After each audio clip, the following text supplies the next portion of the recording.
Qui était le prophète Mohammed, paix sur lui?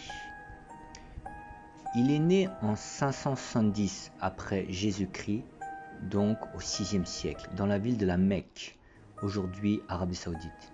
Il est membre des Qurayshites, une tribu marchande. Il était orphelin et il fut élevé par son grand-père et son oncle. Quelques années plus tard, il épousa Khadija, une veuve qui lui donna 4 filles. Sa mission de prophète de Dieu a commencé en 610, quand il a reçu la révélation du Coran dans les grottes près du mont Hira. C'est là qu'il reçut le premier des 114 chapitres qui allait devenir le texte sacré des musulmans, le Coran. L'ange lui a dit « lis », donc il lui a dit en arabe « ikra », et le prophète Mohammed, paix sur lui a dit « je ne sais pas lire ». Mais l'ange a répété plusieurs fois, et le prophète a alors répété les paroles des premiers versets du Coran. Donc la parole « lis » montre l'importance de la connaissance et de la science dans l'islam. Pour les hommes et pour les femmes, l'islam et le prophète Mohammed ont toujours encouragé et appuyé sur l'importance de la connaissance et de la science. Ainsi, dans un hadith, le prophète a dit, paix sur lui, du berceau jusqu'à la tombe, soyez toujours à la poursuite de la connaissance et de la science. Dans un autre hadith, l'encre des savants est plus précieux que le sang des martyrs. Et dans un autre, poursuivez la science et s'il le faut jusqu'en Chine. Donc là, on voit vraiment l'importance de la connaissance. Et cela est symbolisé par cette parole « Ikra », lis, qui fut la première parole que l'ange a dit au prophète Mohammed. Donc ensuite, le prophète Mohammed a commencé à prêcher 3 ans plus tard. Les débuts furent très discrets. Puis il a commencé à prêcher et à attirer quelques disciples. Mais son discours du Dieu unique n'a pas été apprécié à la Mecque, où la plupart des gens adoraient les idoles et de nombreux dieux païens. L'islam gâchait aussi la suprématie des puissants chefs de tribu. Et ainsi, ces derniers persécutaient la communauté musulmane jusqu'à que Mohammed et ses disciples soient contraints à l'exil en 622 après Jésus-Christ, à Yathrib, qui deviendra la future Médine.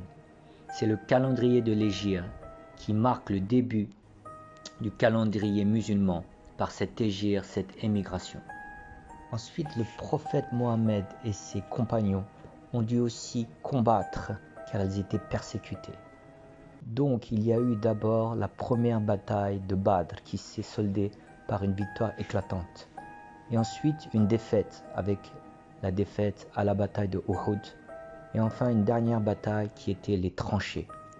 Donc il y a eu une victoire mais sans affrontement puisqu'ils étaient entourés d'une tranchée. Et enfin le prophète Mohammed a pu revenir à la Mecque après l'émigration. Il a pu faire un pèlerinage d'adieu et reconquérir la Mecque. Il est finalement décédé à l'âge de 65 ans environ. Que Dieu répande ses bénédictions sur le prophète éternellement.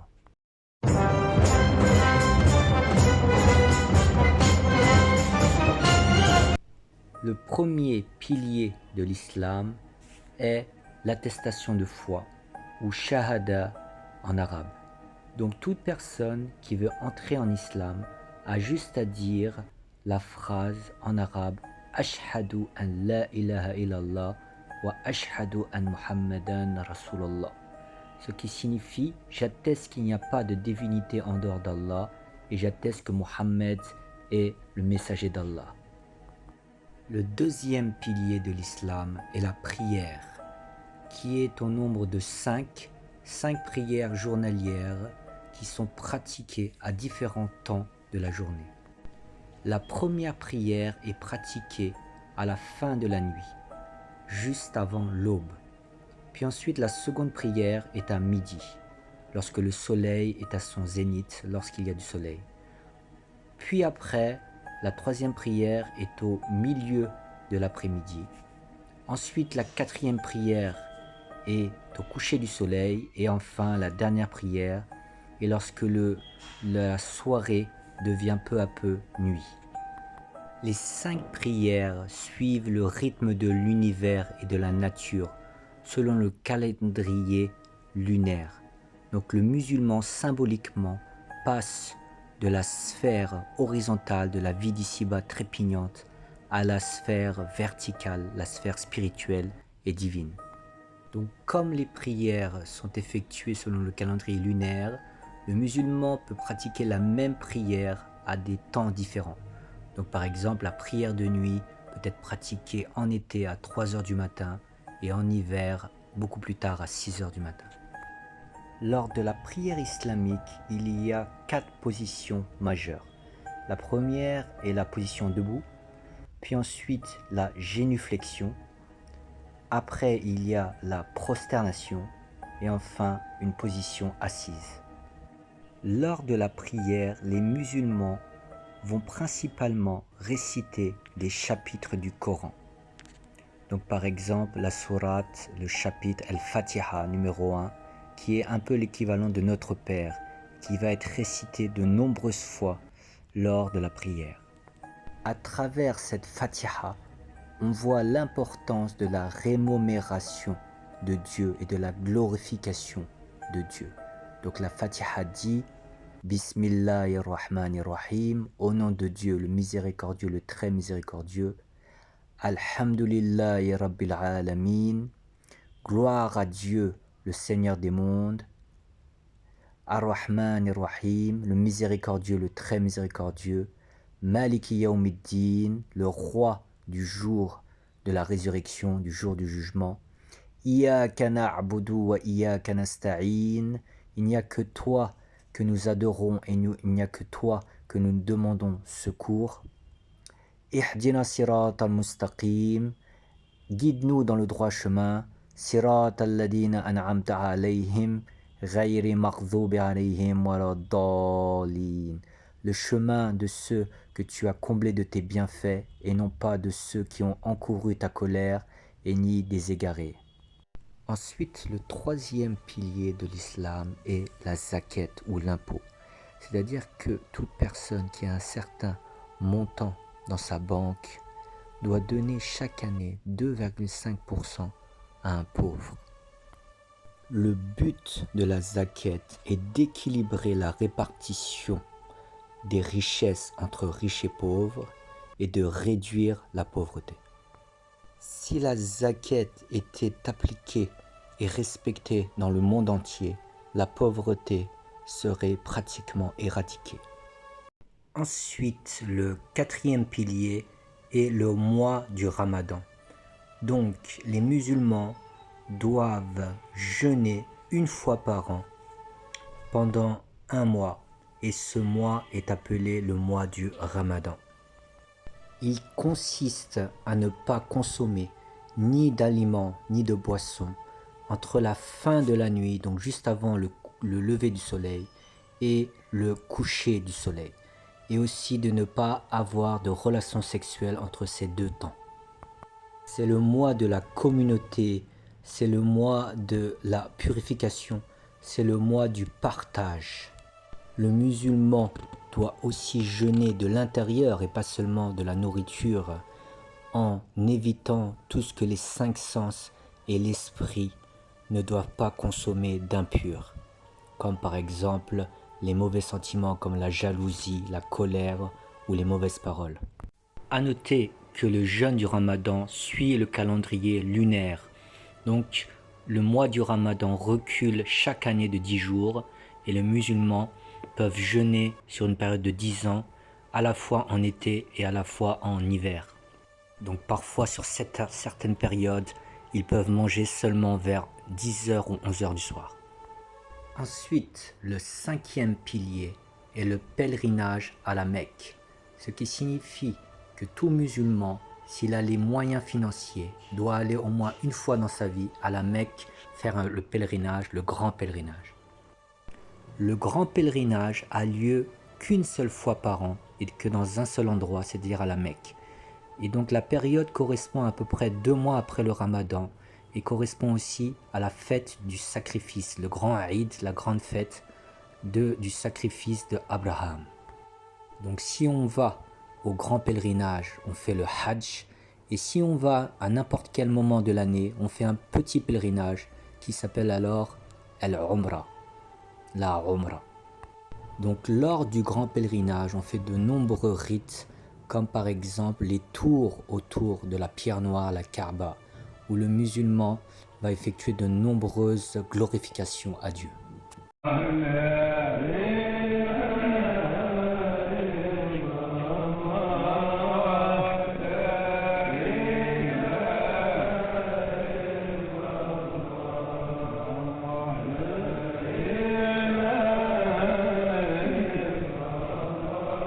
Il existe 6 piliers de la foi en islam, c'est-à-dire 6 choses dont les musulmans doivent croire. Et la première est de croire en Allah, en Dieu. La définition de Dieu en islam est transcendantale. Dieu est au-delà de la forme, il est omnipotent, omniscient. Il a tout créé, mais lui-même n'a pas été créé. Donc sa définition absolue ne peut pas être alignée avec le fait d'être un homme comme par exemple Jésus. Jésus a eu une naissance et a aussi eu une mort, alors que Dieu n'a eu ni naissance ni mort. Il est au-delà du temps et de la forme. Il est aussi au-delà de l'espace et il a créé l'ensemble de l'univers. Mais l'univers n'est qu'un simple grain de sable qu'il peut effacer et remplacer à sa guise. Par juste soit et la chose est. Le deuxième pilier de la foi est de croire dans les prophètes. Donc en islam, on croit que Dieu a envoyé 313 prophètes dans toutes les parties du monde et que leur rôle était de rappeler aux gens, aux êtres humains, qu'ils ont été créés par Dieu et que ce monde d'ici-bas n'est pas un paradis éternel. Leur rôle était aussi d'enseigner aux gens la manière adéquate d'adorer Dieu, mais aussi d'enseigner les différents domaines de la vie et les différentes règles dans les domaines aussi différents que le mariage, que le commerce ou que la justice, ainsi que de mettre en garde contre les ruses du Satan dans cette vie d'ici-bas. Selon l'islam, l'ensemble des pays et des contrées lointaines ont eu un prophète qui leur a été envoyé, que ce soit l'Amérique, l'Afrique, l'Asie, etc. Mais la majorité, on ne connaît pas ce qui est devenu leur message, on ne connaît pas leur nom, et on connaît la majorité venant de la lignée de Abraham. Le prophète Abraham avait 2 fils. L'un était Isaac, et il a donné par son fils Jacob la lignée des enfants d'Israël, par les 12 tribus d'Israël. Par cette lignée, de nombreux prophètes ont émergé, comme Salomon, le roi David, Moïse ou Jésus, le Messie d'Israël. Et de l'autre côté, par l'autre fils Ismaël, a émergé la lignée des Arabes, où il n'y a eu aucun prophète excepté le dernier prophète de l'humanité, le prophète Mohammed, paix et bénédiction sur lui, et que la paix soit sur l'ensemble des prophètes. Dans la tradition islamique, Dieu a dit qu'il a révélé le nom de certains prophètes, mais pas de tous les prophètes. Donc dans cette tradition, nous connaissons le nom de 29 d'entre eux.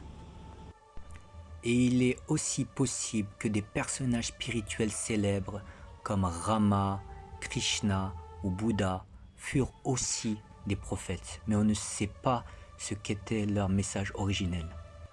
Et ainsi, il y avait un hadith du prophète Mohammed, paix et bénédiction sur lui. Donc un hadith signifie une parole sage du prophète Mohammed qui dit « Il y avait en Inde un prophète de peau noire qui s'appelait Kihan ». Donc Kihan peut évoquer possiblement Krishna. Et il est aussi possible que les anciens empereurs chinois, comme l'empereur jaune et les 5 empereurs mythiques qui dataient de 3000 ans avant Jésus-Christ, étaient aussi des prophètes.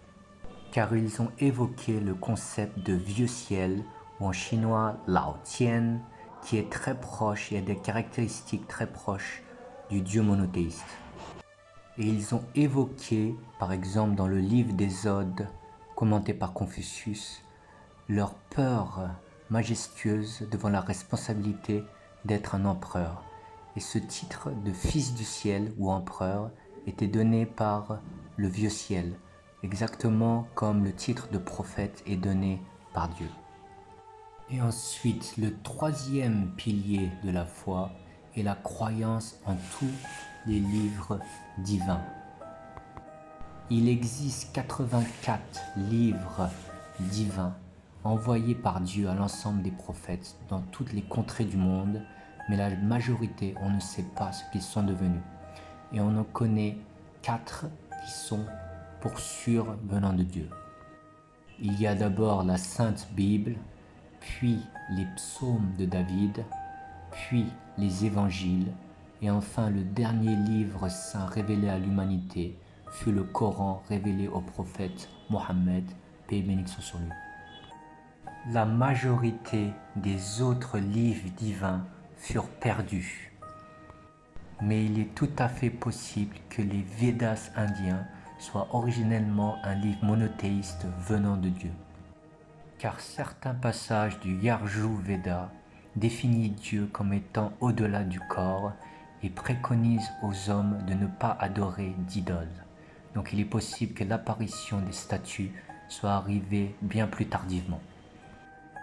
Mais en islam, nous pensons que seul le dernier livre révélé par Dieu à l'humanité a été préservé de la distorsion des gens et a été inchangé depuis sa révélation. Et ce livre est le Coran. Ensuite, le quatrième pilier de la foi est la croyance dans les anges. Ainsi, si Dieu a créé les hommes d'argile, il a créé les anges de lumière. Au contraire des hommes, les anges n'ont pas de libre arbitre et ils sont destinés à adorer Dieu et à voler à travers les 7 cieux. Ils ont différents rôles, comme par exemple, premièrement, de noter l'ensemble des actes bons et mauvais des êtres humains et de les rapporter à Dieu. Certains avaient le rôle notamment de donner aussi la révélation à certains prophètes, comme l'ange Gabriel qui est apparu au prophète Mohammed, paix et bénédiction sur lui, et aussi au prophète Daniel. Et d'autres ont aussi le rôle de reprendre les âmes lorsque celles-ci montent au ciel et lorsque celles-ci meurent. L'islam croit aussi aux djinns, c'est-à-dire des sortes d'esprits qui sont créés de feu et qui sont dans le monde horizontal, pas comme les anges qui peuvent voler à travers les cieux. Les djinns peuvent seulement se déplacer sur terre, mais à des vitesses supersoniques, et ils ont le libre arbitre comme les êtres humains. Les djinns sont les miroirs des êtres humains, mais dans une autre dimension plus subtile et plus transcendantale. Et les djinns peuvent voir les êtres humains, mais les humains ne peuvent les voir. Donc, de par cet avantage, l'équation des djinns est que les bons djinns laissent tranquilles les êtres humains et ne profitent pas de cet avantage, et les mauvais djinns, les démons, essayent d'égarer les humains et leur chef est Satan. Donc dans la hiérarchie satanique, les démons peuvent monter les échelons s'ils arrivent à faire des actes comme des crimes, des vols ou tout autre péché qui va leur permettre de monter les échelons. Et aussi quand ils arrivent à mettre l'être humain par des tentations dans une énergie non équilibrée, comme un excès de joie, un excès de colère, une addiction au sexe, une addiction à l'alcool ou même un excès de tristesse dans le sens contraire, ils peuvent alors sucer cette énergie et prendre du poids et aussi prendre du galon dans la hiérarchie satanique. Ensuite, le cinquième pilier de la foi en islam est la croyance dans le jour du jugement. Après la fin des temps, Dieu réunira l'ensemble des êtres humains pour le jugement dernier. Chaque personne sera face à Dieu et leur sera présenté l'ensemble de leurs actes et l'ensemble de leur vie avec toutes leurs bonnes actions et tous leurs péchés. Si les bonnes actions l'emportent par leur poids sur les péchés, alors ce sera le paradis. Et si c'est le contraire, c'est-à-dire que les péchés sont plus lourds que les bonnes actions, alors ce sera l'enfer pour l'être humain en question. Enfin, la dernière croyance est la croyance dans le destin. C'est-à-dire que Dieu a déjà prédestiné le destin de l'ensemble des êtres humains dans la prééternité. Mais cela ne signifie pas que l'être humain doit se croiser les bras et dormir, car il a le libre arbitre. Donc il sera aussi jugé sur sa capacité à prendre les bonnes décisions selon son libre arbitre et sa liberté de réflexion.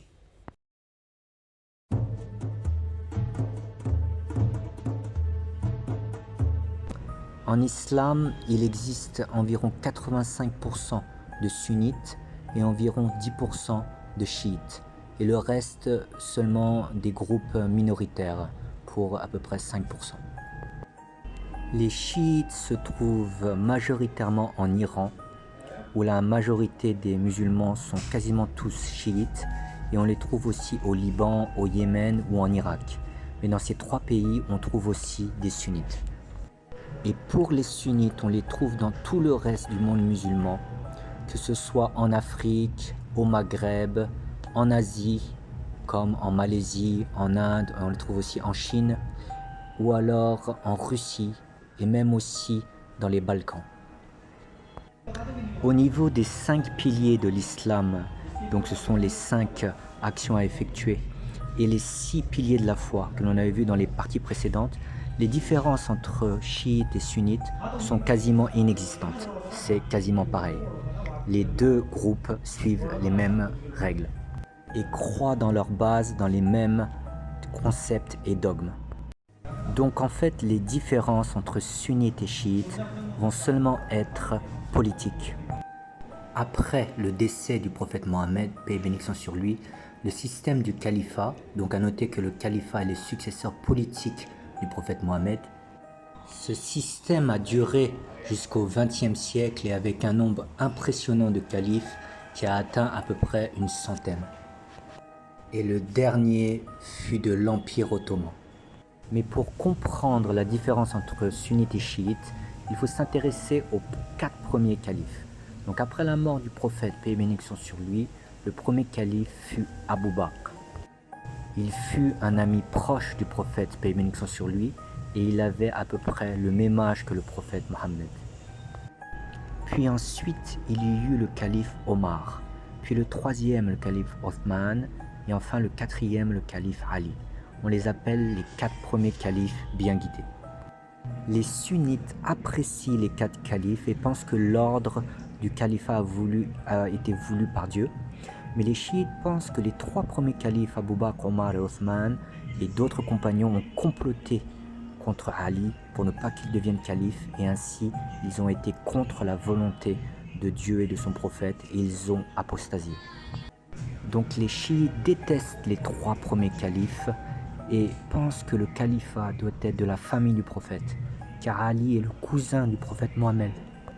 Et il est aussi le gendre du prophète Mohammed, car il est marié à Fatima, la fille du prophète, qui est pour le prophète Mohammed comme ses propres yeux.